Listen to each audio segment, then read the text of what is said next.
நண்பர்களே வணக்கம், விஜய் பிரேக் பேசுகிறேன். எப்பயுமே பாசிட்டிவாக இருக்கிறது எப்படி? சில பேரை பார்க்கும்போது நமக்கு தன்னம்பிக்கையும் தைரியமும் துணிச்சலும் பொங்குது, அப்படியே கொட்டுது.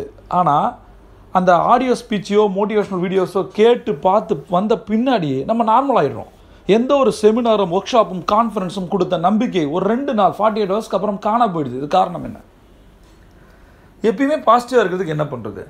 எப்பயுமே நான் சொல்லுவேன் என்னோட டீம்கிட்ட, ஃபஸ்ட்டு விஷயம் அந்த நாளை ஸ்டார்ட் பண்ணும்போது பாசிட்டிவ் அஃபர்மேஷனோட ஸ்டார்ட் பண்ணுங்கள். அஃபர்மேஷன்றது நமக்கு நாமே கட்டளையிட்டு கொள்கிற ஒரு என்ன சொல்கிறது, நமக்கு நாமே கட்டளையிட்டு கொள்வது. அந்த நேரம் மைண்டு ரொம்ப தெளிவாக இருக்கும், கிராஸ்பிங் பவரோட இருக்கும், அட்டகாசமாக இருக்கும். அதில் உள்ள நீங்கள் விதையை போடும்போது அது நல்லா வரும். அதுதான் சொல்கிறேன், காலையில் எந்திரிச்சு பாசிட்டிவ் அஃபர்மேஷன் சொல்லுங்கள். ரெண்டாவது விஷயம் என்ன, நமக்கு வர்ற பிரச்சனைகளை, அதை நான் சொல்கிறேன், பிரச்சனைகள்ன்றதே பொய் அப்படிங்கிற சேலஞ்சஸ்ன்னு வச்சுப்போம். ஒரு சவால், என்ன மாதிரி சவால், இது எப்படி என்ன பண்ணுறது? சிம்பிளான விஷயம். ஒவ்வொரு நாளும் உங்களுடைய நாள் வந்து பர்ஃபெக்டான நாளாக மாறணும் அப்படின்னா ஒவ்வொரு விஷயங்களையும் உங்களோட சேலஞ்சை, பிரெயின் ட்ரேசி சொல்கிற மாதிரி ஈட் த ஃப்ராக் தான்.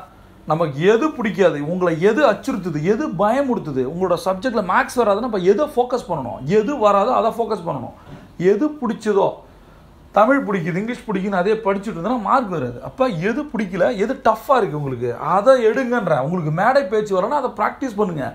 உங்களுக்கு எது மைனஸாக இருக்குதுன்னு நினைக்கிறீங்க அதை பண்ணு. காலைல எந்திரிக்கும்போது கொஞ்சம் கஷ்டப்பட்டு எந்திரிங்க, பிடிக்காது பிடிக்க ஆரம்பிங்க, அவ்வளோதான். வேறு வழியில் பண்ணி தானே ஆகணும்.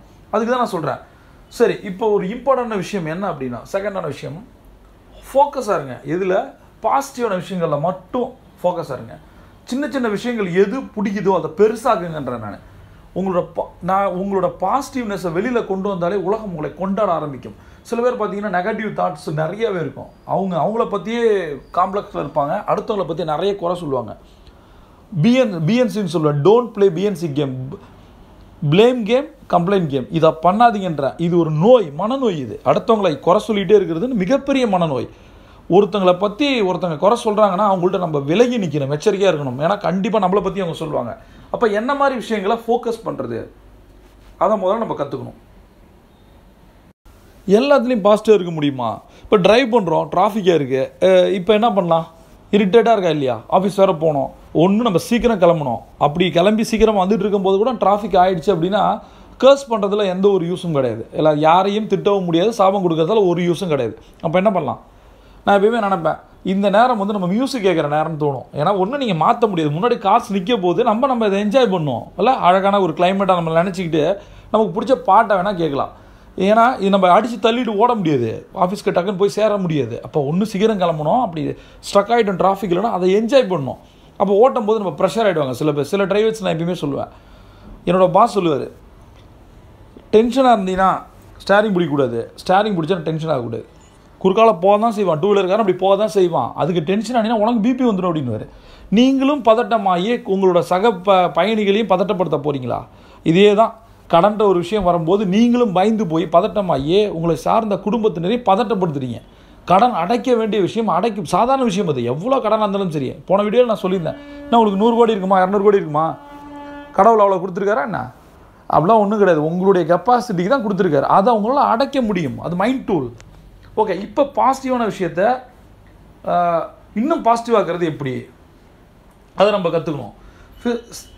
எல்லாருக்கும் ஒரு ஃபெயிலியர்ஸ் வருது, அது வந்து ரிலேஷன்ஷிப்பாக இருக்கட்டும், பிஸ்னஸாக இருக்கட்டும். ஆனால் ஃபெயிலியர் ஆனவங்க எல்லாம் என்ன பண்ணியிருக்காங்க தெரியுமா? சிம்பிள் விஷயம், அது என்ன கற்றுக்கிட்டோன்னு பார்க்குறாங்க.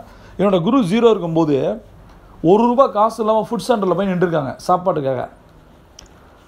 அப்போ வந்து அவரோட நண்பர் கேட்டது தான், என்ன கற்றுக்கிட்டோம் அவரோட ஃபெயிலியரில் அப்படின்னு. யாருமே கேட்டதே கிடையாது. நம்ம சக்ஸஸ் ஸ்டோரி தானே படிக்கிறோம், நம்ம ஃபெயிலியர் ஸ்டோரியே தேவையில்லை. ஃபெயிலியர் ஸ்டோரியிலேருந்து தானே சக்ஸஸ் ஸ்டோரியே வந்திருக்கு. இப்போ பேசுகிறோன்னா ஒரு ஃபெயிலியர் தானே. இப்போ வந்து கடந்த ஒரு 15 வருடம் கொடுத்த அடியும் அவமானம் வலியும் தான் இதை பேச வச்சுருக்கு. வாழ்க்கை என்ன அடிச்சு அரைஞ்சு கற்றுக் கொடுத்துருக்கு. டே இப்படி இருக்காதுன்னு. அப்போ எனக்கு ஒரு நம்பிக்கை வருவோம், என்ன லெசன் கற்றுக்கிட்டேன். அதை தான் என்ன சொல்கிறேன், என்னோட குரு சொன்ன மாதிரி அதெல்லாம் 1 by 1 நான் எழுத ஆரம்பித்தேன். ஃபஸ்ட்டு பிஸ்னஸில் நீங்கள் ஃபெயிலியர் ஆகிருக்கீங்களா? எதுனால ஃபெயிலியர் ஆகிக்கிறீங்க? முதல்ல அந்த பிஸ்னஸ் எடுக்கிறது எதுக்காக எடுத்தீங்க? யாராவது சொல்லி எடுத்தீங்களா, இல்லை உங்களுக்கு பிடிச்சி எடுத்தீங்களா? சரி எடுத்தீங்க, எப்படி என்னென்னலாம் பண்ணீங்க? பேசிக்கான விஷயம் அக்கௌண்ட்ஸ் இருந்தான்னு கேட்பேன். ஒவ்வொரு கேள்விகளும் பிஸ்னஸுக்குன்னு தேவையான நிறைய வீடியோஸ், நான் 230 வீடியோஸ் போட்டிருக்கேன். பிஸ்னஸில் ஜெயிக்கிறது எப்படி நிறைய இருக்குது, பாருங்கள். அதெல்லாம் செஞ்சிங்களா? சரி, உங்களுக்கே தெரியும்ல, இதை பண்ணால் நான் ஜெயிச்சிருப்பேன், பண்ணலை, அது என்ன? அந்த ஃபெயிலியர் லெசன் 1, லெசன் 2, லெசன் 3 என்ன? அதை எழுதி இனி பண்ண போகிற பிஸ்னஸில் அதை பண்ணாமல் இருக்க நீங்கள் ஜெயிச்சிருவீங்க. இதுதான் சிம்பிள் கான்செப்ட். ஃபஸ்ட்டு நான் என்ன சொல்கிறேன், பாசிட்டிவான மைண்ட் செட் வரணும் அப்படின்னா அஃபர்மேஷன் சொல்லுங்கள். காலைல எழுந்திரிச்சு கோல்டன் ஹவர் பண்ணுங்கள், அதில் அஃபர்மேஷன் சொல்லுங்கள். ரெண்டாவது என்ன சொல்கிறேன், பாசிட்டிவான விஷயம் மட்டும் யோசிங்க. எதுக்கும் டென்ஷனாக பதட்டப்படாதீங்க. நீங்கள் பதட்டப்பட குடும்பம் பதட்டப்படும், பதட்டப்படாதீங்க. மூணாவது விஷயம் என்ன, லெசன்ஸ் என்ன கற்றுக்கிட்டேன், என்ன பாடம் கற்றுக்கிட்டேன், இதை கற்றுக்குங்க. முதல்ல அந்த பாடத்தை எழுதுங்க, அதை உங்கள் டீமுக்கு சொல்லிக் கொடுங்க. நாலாவது ரொம்ப ரொம்ப ரொம்ப ரொம்ப விஷயம், முக்கியமான விஷயம், இதை நான் நிறைய இடத்துல பண்ணியிருக்கேன், பண்ணிக்கிட்டு இருக்கேன். Self talk. நமக்கு நாமே பேசுறது. எப்பயுமே கான்ஷியஸ், சப்கான்ஷியஸ், சூப்பர் கான்ஷியஸ்ன்னு சொல்கிறாங்க. அது என்ன சூப்பர் கான்ஷியஸ்? யூனிவர்சல் வாய்ஸ் அப்படின்னா, யூனிவர்ஸோட வாய்ஸா, யூனிவர்சல் மைண்ட் ஆஃப் காட் அப்படின்றாங்க. என்ன தாண்டா சொல்கிறீங்க? கடவுளோட குரலை கேட்கலாம் அப்படிங்கிறாங்க, யூனிவர்ஸோட வாய்ஸை கேட்கலாம் அப்படின்றாங்க. அது என்ன, நீங்கள் பண்ணி பார்த்துருங்களா? செல்ஃப் டாக் பண்ணுங்கள், கண்டிப்பாக அதை உணர்வீங்க. ஒரு பயமும் பதட்டமும் இல்லாமல் கால நேரத்தில் நீங்கள் ரிலாக்ஸாக இருந்து கண்ணை மூடி உட்காரும்போது உங்கள் பிரச்சனைக்கான எல்லா தீர்வும் உங்களுக்கு வரும். அதுதான் நான் செல்ஃப் டாக்குன்னு சொல்கிறேன். நமக்கு நாமே பேசிக்கிறது. பேசி பாருங்கள். அமைதியான ஒரு இடத்துல காலைல ஒரு 4 மணிக்கு, 4:30, 5 மணிக்கு ரிலாக்ஸாக கண்ணை மூடி உங்களுக்குள்ளே நீங்கள் பேசுங்க. செல்ஃப் டாக் மாதிரி ஒரு அட்டகாசமான டூல் நம்மளோட ப்ராப்ளத்துக்கான சொல்யூஷன் எதுவுமே கிடையாது. நீங்கள் பண்ணி பாருங்கள். செல்ஃப் டாக்னா என்னன்னு தெரியலனா கண்ணை மூடி அமைதியாக இருந்து உங்களோட வாய்ஸை நீங்களே கேட்டு பாருங்கள். இந்த மாதிரி ப்ராப்ளம் இருக்குது, இந்த மாதிரி எனக்கு சேலஞ்சஸ் இருக்குது, இது அடைக்கிறதுக்கு என்ன பண்ணணும், இந்த கேள்வி கேட்டு அமைதியாக இருங்க. உடனே இன்ஸ்டண்ட்டான ஆன்சர் கிடைக்குன்னு எதிர்பார்க்காதீங்க, சரியா? இந்த பிரபஞ்சம் உங்களுக்கு எல்லாமே கொட்டி தருன்றது சும்மா கிடையாது. எல்லா பிரச்சனைக்கான தீர்வுகளை கொடுத்துக்கிட்டே இருக்குது. சிம்பிளான லாஜிக் சொல்கிறேன். யாருக்காவது ஃபோன் பண்ணணும்னு நினைப்பீங்க, அவரே உங்களுக்கு ஃபோன் பண்ணுவார். ஒருத்தரை மீட் பண்ணணும்னு நினைப்பீங்க, பெட்ரூம் கதவை திறந்து பார்த்தா ஹாலில் அவர் உட்காந்துருப்பார், ரிலேட்டிவ். எப்படி நடக்குது? இது எல்லாமே லா ஆஃப் அட்ராக்ஷன் தான். அது மாதிரி தான் சிம்பிளான விஷயம். உங்களோட மனசு என்ன எதிர்பார்க்குதோ அது ஈர்க்கும் ஆட்டோமேட்டிக்காக. நெகட்டிவ் ஈர்க்கும், பாசிட்டிவ்னா பாசிட்டிவ் இருக்கும். அதனால் அன்பை நிறைய கொடுங்க. கிவ் மோர் அப்படின்னு ரிசீவ் மோர் அப்படின்னு. ரிசீவ் மோரை விட கிவ் மோர் நிறைய கொடுங்க, ரிசீவ் மோர் நிறைய கிடைக்கும். 5வது பாயிண்ட் ரொம்ப சிம்பிளான விஷயம். ப்ரெசண்ட்டில் வாழ ஆரம்பிங்க. உங்களுக்கு இந்த மைண்ட் செட்டை மாற்றணும்னா கடந்த கால கவலையும் எதிர்கால பயம் இது ரெண்டும் நம்மளை கொன்றெடுக்கும். நம்மளை அப்படியே ஒவ்வொரு நிமிஷம் ஒரு மிகப்பெரிய பிஸ்னஸ் ஸ்ட்ரகிளில் இருக்கும்போது என்னோடய அப்பா சொன்னதான், இந்த பிஸ்னஸில் டெய்லி செத்து பழைக்கணும் அப்படின்னு சொல்லுவார். செத்து பழைச்சாதான் என்ன சொல்கிறது, ஒவ்வொரு நொடியும் உங்களோட பிஸ்னஸ் தெரியாதவங்க தான் செத்து பழைக்கிறாங்க. பிஸ்னஸை ஒரு கேக் வாக் மாதிரி பண்ணுறவங்க நிறைய பேர் இருக்காங்க நண்பர்களே. எனக்கு நினச்சிட்ருக்கோம். நம்ம ரிலேஷன்ஷிப்பை அசால்ட்டாக ஹேண்டில் பண்ணுறவங்க எத்தனை பேர் இருக்கு? Holding power, king of holding power, queen of holding power எவ்வளோ பேர் இருக்காங்க. ஆனால் ஒரு கணவனையோ மனைவியோ நண்பனையோ தோழியோ தங்கச்சியோ நம்மளுடைய மகனையோ ஹோல்ட் பண்ண தெரியல. காரணம் நமக்கு தெரியல, அவ்வளோதான். Simple logic. நல்லா அட்டகாசமாக சூப்பராக கொண்டு போகிறவங்க இருக்க பிஸ்னஸை கலக்கிறாங்க. கிங்ஸ்லாம் நான் எவ்வளோ பேர் பார்த்துட்டேன். எல்லாருமே தோல்வியாளர்கள் கிடையாது. தோல்வியிலேருந்து பாடம் கற்றுக்கிட்டாங்க, அதை உலகத்துக்கு திருப்பி கொடுக்குறாங்க, அவ்வளோதான். அந்த வெற்றியாளர்கள் நிறைய பேர் இருக்காங்க. இதை கேட்டுட்டு இருக்க ஒவ்வொருத்தரும் வெற்றியாளர் தான். கதைகள் சொல்லாதீங்க, இதனால் தோற்று போயிட்டாங்க, உங்களால் நீங்கள் தோற்றுங்க. சூழ்நிலையும் எவன் மேலேயும் பழி போடுறத தூக்கி எறிஞ்சிட்டு இந்த தோல்விக்கு நான் தான் காரணம், இந்த கடனுக்கு நான் தான் காரணம், அவன் பண்ணிட்டான் இவன் பண்ணிட்டான், அதெல்லாம் கிடையாது, நீ தான் பண்ண. எங்கே போச்சு உன்னோட மூளை? கடவுள் உனக்கு கொடுத்துருக்காரு அட்டகாசமான சக்ஸஸ் டூல். அது எங்கே அடகு வச்சிட்டியா? என்ன நகை அடகு வச்ச, நிலத்தை அடகு வச்ச, மூளையா? என்ன கடனோட கஷ்டப்படுறதுக்கு தான் நம்ம பிறந்தோமா? கடவுள் உன்னை படைக்கும் போது அப்படி தான் படைச்சார். அவங்க அப்பா அம்மா அதுதான் விரும்புகிறாங்களா? ஒரு பிஸ்னஸ் பண்ண தெரில அப்படின்னா கடன் அதிகமாக வருது, அடைக்க தெரியல, என்ன பண்ணுறதுன்னு தெரில, சூசைட் பண்ணிக்கலாம் போல இருக்குது. எத்தனை கால்ஸ் ஒரு நாளைக்கு 60லேருந்து 70 கால்ஸ் எனக்கு இதே வருது. டெய்லி இதை அதான் சொன்னேன். ஒரு லேடி ஒருத்தங்க பேசும்போது நான் சொன்னேன், சார் ரிப்ளை ப்ளீஸ். அப்போ நான் சொன்னேன், மேம் உலகத்திலே ரொம்ப பாவப்பட்டவன் யாருமே நான் தான் அப்படின்னு. 60லேருந்து 70 காலுக்கு அந்த வாய்ஸை கேட்டு ரெமெடி சொல்கிறது. நண்பர்களே, நான் ஒரு பிஸ்னஸ் மேன். எனக்கு நிறைய பிஸ்னஸ் இருக்குது, நிறைய நாடுகளுக்கு நான் பயணிக்கிறேன், எனக்கு நிறைய டீம் இருக்குது, என்னை நம்பி இன்வெஸ்டர்ஸ் இருக்காங்க, என்னோடய ஆஃபீஸ் ஸ்டாஃப்ஸ் இருக்காங்க, என்னோடய பெய்ட் கிளைண்ட்ஸ் இருக்காங்க, அதையும் தாண்டி என்னுடைய ஒர்க் ஷாப் ஃபாலோவர்ஸ் இருக்காங்க, அதையும் தாண்டி என்னோடய வாட்ஸ்அப் ட்ரைனிங் ஃபாலோவர்ஸ் இருக்காங்க. நீங்கள் பார்த்துட்டு இருக்காங்க. சும்மா ஒரே ஒரு வீடியோ பார்த்து சக்குன்னு ஒரு கால் பண்ணி எனக்கு 50 லட்சம் கடன் இருக்குது, என்ன சார் சொல்யூஷன் எல்லாம் உங்கள்கிட்ட இருக்குது. 12 கடன் வீடியோக்கள் போடப்பட்டிருக்கு. கடனை எப்படி எதிர்கொள்ளும் இருக்குது, புதுசாக பிஸ்னஸை எப்படி ஆரம்பிக்கணும், எல்லாமே இருக்குது. கடனோடு இருக்கீங்க அப்படின்னா ஏற்கனவே பண்ண பிஸ்னஸ் விட்டு இன்னொரு பிஸ்னஸ் அடிஷ்னலாக பண்ண முடியுமா? அதுக்கு என்ன பாசிபிலிட்டி? அதுக்கும் காசு இல்லை. காசு தேவையே இல்லைன்ற நான். காசு தேவையில்லாமல் எத்தனை பிஸ்னஸ் இருக்குது தெரியுமா? சரி, காசு வச்சுட்டு பண்ண பிஸ்னஸ் எல்லாம் ஜெயிச்சிட்டோமா? எவ்வளோ பேசிவ் இன்கம் பிஸ்னஸ் இருக்குது, அது ஏன் நம்ம பண்ணலை? அதுக்கு நம்ம ஆப்பர்ச்சுனிட்டியை தேடும் போது தானாக கிடைக்கும். எந்திரிச்சு பாருங்களேன். நீங்கள் எவங்கிட்டையும் சொல்யூஷனாக கேட்காதீங்க நண்பர்களே. எல்லாமே உங்கள்கிட்டே இருக்குது. காலைல 4 மணிக்கு எந்திரிங்களேன், 4 மணிக்கு எழுந்துச்சு உட்காருங்களேன். உங்களோட ப்ராப்ளம் உங்களுக்கு என்ன பிரச்சனை இருக்குது? 100 கோடி 500 கோடி 1000 கோடி என்ன இருக்குது? 1000 கோடி இருக்கவன் ஜாலியாக இருக்கான், என்ஜாய் பண்ணுறான். 10,000 கடன், 10,000 50,000 கடன், 1 லட்சம் கடன், 10 லட்சம் கடன், இதெல்லாம் கடனா? 100 ரூபா இல்லாதப்ப அது பெரிய விஷயம், சரியா? ஆனால் 10 லட்சம் கடன் இருக்குன்னா அதுதான் ப்ளஸ்ன்னு நினைக்க மாட்டேறீங்க. அதுதான் ப்ளஸ்ஸு. கடன் இருந்தால் தான் உங்களுக்கு ஒரு உந்து சக்தி, அது ஓட வைக்குது. கடனே இல்லாத நிறைய பேர் சொல்லுவாங்க, ஐயோ கடனே வேணாம்ப்பா. கடனே இல்லைன்னா என்ன பண்ணுவீங்க? என்ன சாதிச்சிருப்பீங்க? லைஃப்பை ஓட்டுவீங்க. ஜெயிக்கிறவனுக்கு கடன் இருந்திருக்கும், இல்லை வலியோ வேதனையோ அவமானமாக இருக்கும். அதை அவன் ரிவீட் அடிக்கிறான், உலகத்துக்கு ரிவெஞ்சை திருப்பி கொடுக்குறான், மேசிவ் சக்ஸஸாக பணக்காரன் ஆகிட்டான். இன்றைக்கி பேங்கிங் சிஸ்டமும் என்பிஎஃப்சியோட சிஸ்டம் எல்லாம் என்னது? பணம் கொடுக்குறாங்க. அதை வாங்கி ஜெயிச்சவங்க தான் அதிகம். வாங்க மாட்டேன்னா அதுக்கு என்னோடய அப்பா என்னோடய தாத்தா டாட்டாவாக இருக்கணும், அவ்வளோதான், சிம்பிள். எல்லாரும் கடன் வாங்குறாங்க. டாட்டாவுக்கு கடன் இருக்கா இல்லையா? அதை இவங்க தள்ளுபடி பண்ணுறாங்களா இல்லையா? கடன் வாங்குறான். டாட்டாட்ட இல்லாத காசு டாட்டா கடன் வாங்குறான். எதுக்கு வாங்குறான்? அப்போ கடன் நல்லது. கடனை அடைக்கிறதுக்கான சுச்சுவேஷன் தெரியல. பணம் 10 ரூபா வாங்கி அதை 100 ஆக்குற வித்தை தெரியல. அதுக்கு தான் சொல்கிறேன், காலைல எந்திரிங்கன்ற. இந்த விஷயங்களெல்லாம் பண்ணுங்கள். முதல்ல மைண்ட் செட்டை மாற்றுங்க. நம்ம கடன்காரன் மைண்ட் செட் அல்ல. ஒவ்வொரு தடவையும் நான் ஏன் பழைய வரலாறுக்கு போகிறேன்னா, ஒவ்வொரு நாடுகளுக்கு போகும்போதும் ஒவ்வொரு மாநிலத்துக்கு போகும்போதும் எனக்கு ஒரு கர்வம் இருக்குது. எனக்கு நான் வேறு மாதிரி ஒரு ஏரியாவிலேருந்து வந்திருக்கேன். நான் வேறு மாதிரி ஒரு இனத்துலேருந்து வந்திருக்கேன். நான் வேறு, நீங்கள் அப்படி இல்லைன்னு தோணுது எனக்கு. எவனுமே நமக்கு ஈக்குவல் இல்லை நண்பர்கள். அதை புரிஞ்சுக்கிங்க.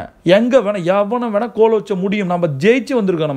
நம்ம வேறு அந்த ஜீன் நமக்குள்ளே இருக்குது. அது கடங்கார ஜீன் அல்ல, தோல்வியாளன் ஜீன் அல்ல, பிஸ்னஸ் பண்ண தெரியாத ஜீன் அல்ல. நமக்கு எல்லாம் இருந்திருக்கு, எல்லாம் பண்ணியிருக்கோம். கடந்த 2 தலைமுறை நம்ம மாற்றிருக்கு. அதுதான் சொல்கிறேன்.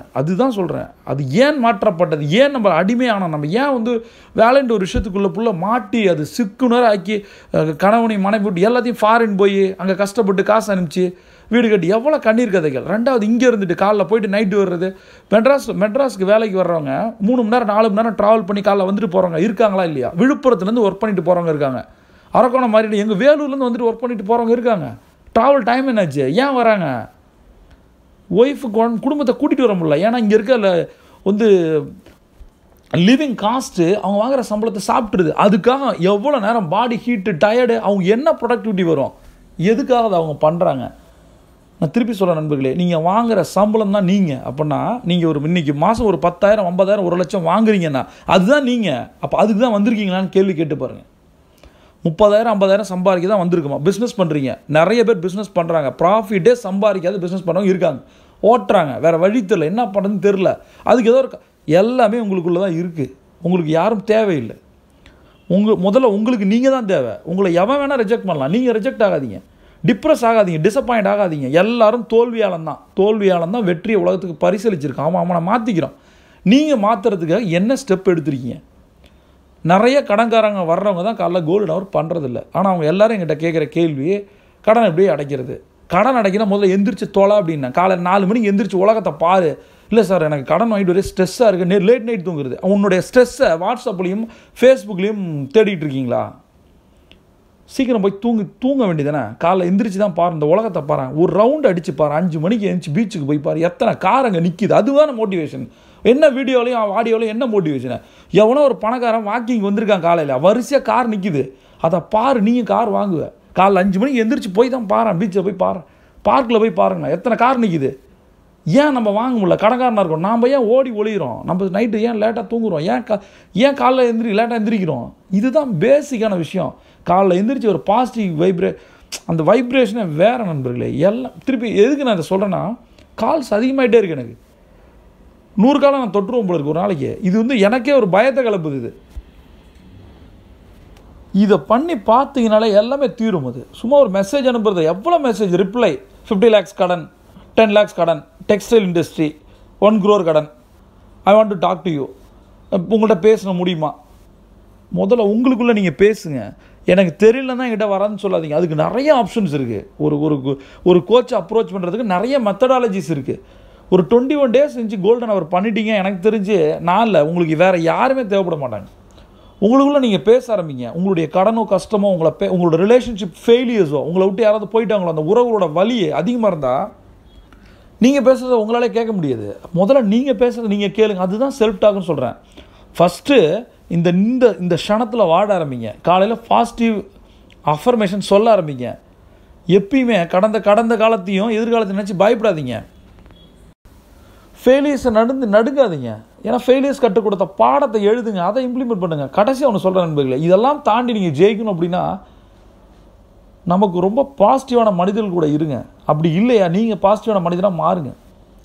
நமக்கு ஒரு மென்டாராக கோச் தேவை அப்படின்னா நம்ம கண்டிப்பாக சில நேரங்கள் தேவை. பிஸ்னஸ் ஆரம்பிக்கும் போது எல்லாருக்கும் ஒரு பயம் வரும். நம்ம சைக்கிள் ஓட்டமாக நம்மளே ஓட்டிட முடியாதுல்ல. நம்ம பிடிச்சிக்கிறதுக்கு ஒரு ஆள் வேணும். கூட ஒருத்தர் இருக்கான், நம்மளோட அப்பாவோ அண்ணனோ இருக்கும்போது ஒரு தைரியம் வருது நமக்கு. ஆனால் அதை கற்றுக்கிட்டு நம்ம அப்பாவோட அண்ணனோட நம்மளால நல்லா சைக்கிள் ஓட்ட முடியும், வண்டி ஓட்ட முடியும். அதுக்கு தான் சொல்கிறேன், ஒரு கோச்சோ ஒரு மென்டாரோ கையில் இருந்தால் ரொம்ப நல்லது. அது துறை சார்ந்த மனிதர்களை தேர்ந்தெடுங்க. பல துறைகள் இருக்குது, பல மென்டார்ஸ் இருக்குது, பல கோச்சஸ் இருக்காங்க. ஒரு பிஸ்னஸ் எப்படி பண்ணணும் சொல்லித்தர ஸ்டெப் பை ஸ்டெப் ப்ராசஸ் நிறைய இருக்குது. அந்த ப்ராசஸை கற்றுக்குங்க. அதுக்கு தான் 250 வீடியோ போட்டிருக்கு. எல்லார்ட்டையும் பேச முடியாதுன்னு அந்த வீடியோ மூலமாக நான் பேசுகிறேன். சரியா? என்னோட அப்பாயின்மெண்ட் இது என்னுடைய 3வது வீடியோ இந்த மாதத்தில். எனக்கு இருக்க நேரங்கள் ரொம்ப கம்மியாக இருக்குது. நிறைய கொடுக்கணும்னு ஆசைப்பட்றேன், நிறைய பேசணும், நிறைய ஷேர் பண்ணணும்னு தோணுது. வேலை நிறைய இருக்குது, நமக்கு நிறைய இருக்குது. அப்போ அதே மாதிரி உங்களுக்கும் நிறைய இருக்குது. எப்பயுமே ஒரு மீடியாவோட மோகத்தில் வேறு டைலூட் பண்ணிக்காதீங்க. நீங்கள் ஒரு பிஸ்னஸ் மேன் தான் உலகத்தை ஆள முடியும்ன்ற நான். சரியா? வேறு எவனும் ஆள முடியாது. நீங்கள் என்ன சொல்கிறது, ஒரு அரசியல்வாதியை தேர்ந்தெடுக்கிற அந்த ஒரு விரல் புரட்சின்றதை விட அறிவு திரட்சின்ற நீ நாலேஜோட வா, உனக்கு பணம் வரும். அந்த பணத்தை வச்சு நீ ரூல் பண்ணு. எந்த பொலிட்டிஷியனும் நீ ரூல் பண்ணு. கார்ப்பரேட் தான் ரூல் பண்ணுறாங்க உலகத்தை. சரியா? வேறு எவனும் ரூல் பண்ணல. பொலிட்டிஷியன் அல்ல. புரியுதா? பொலிட்டிஷியன் ரூல் பண்ணுறது யார்? கார்ப்பரேட். நீ கார்ப்பரேட்டாக மாறு, அவ்வளோதான். சம்பாரி அப்படின்னு என்ன சொல்கிறேன், அறிவு திரட்சி. ஒரு விரல் புரட்சின்றது நீ வேணுங்கிற ஒரு ஆளை தேர்ந்தெடுத்து ஆனால் நீ மாறின அப்படின்னா அந்த மாதிரி ஆளை சரியாக வேலை வாங்க முடியும். இல்லை நீ நினச்சதை பண்ண வைக்க முடியும். எது வேணால் பண்ண முடியும். சரியா? அறிவு திரட்சி, அவ்வளோதான். அந்த நாலேஜுக்கான விஷயத்தை கேதர் பண்ண ஆரம்பி. வெறியோட இரு, வெயிட் பண்ணு. உனக்கான ஒரு சமயம் வந்துக்கிட்டு இருக்கு. பயப்படாத. நம்மளை எதிர்க்க எவனும் இல்லை உலகத்தில். சரியா? அதற்கான நேரம் ஒன்று இருக்கிறது நண்பர்களே. அதற்கான தயார்படுத்தும் தருணம் தான் இது. உங்களுக்கு என்ன இல்லை, நாலேஜ் இல்லையா, ஸ்கில் செட் இல்லையா, அதை தயார்படுத்தும். உங்கள் துறையில் நீங்கள் ஜெயிக்கணுமா, என்ன வேணும், உங்களுக்கு என்ன வேணுமோ அதை பக்காவாக பண்ணுங்கள். உங்களோட யாரும் பெஸ்ட்டாக பேச முடியாது. உங்களோட யாரும் பெஸ்ட்டாக ட்ரைவ் பண்ண முடியாது. உங்களோட பெஸ்ட்டாக யாரும் ப்ரெசன்டேஷன் கொடுக்க முடியாது. உங்களோட யாரும் பெஸ்ட்டாக பர்ஃபார்ம் பண்ண முடியாது. அந்த ஒரு நிலைமையை கொண்டு வாங்க. உங்களுடைய மாஸ்டர் பீஸ் நீங்கள் தான். அந்த உலகத்தோட மாஸ்டர் பீஸ் நீங்கள் தான். உங்கள் பிஸ்னஸில் ஐக்கான் நீங்கள் தான், ரோல் மாடல் நீங்கள் தான், இன்ஸ்பிரேஷன் நீங்கள் தான், எல்லாமே நீங்கள் தான். அதுக்கு நான் என்ன பண்ணணும், அதை மட்டும் பண்ணுங்கள். வேறு எதுலையும் டைலூட் ஆகாதீங்க. நீங்கள் சரியாகுங்க, உலகம் உங்களை நோக்கி ஓடி வரும். நான் சொன்ன இந்த 5 பாயிண்ட்டையும் திருப்பி ஒரு தடவை ரீகால் பண்ணுங்கள் நண்பர்களே. இந்த பிரபஞ்சம் உங்களுக்கு கொட்டித்தர காத்திருக்கு. நீங்கள் ஒரு சூப்பர் சாம்பியன். நீங்கள் சரியா? Mind champion. உங்களை அடிச்சுக்க எவனும் கிடையாது இந்த உலகத்தில். களத்தில் இறங்க, வெற்றி வாகி சுடுங்க. See you on top.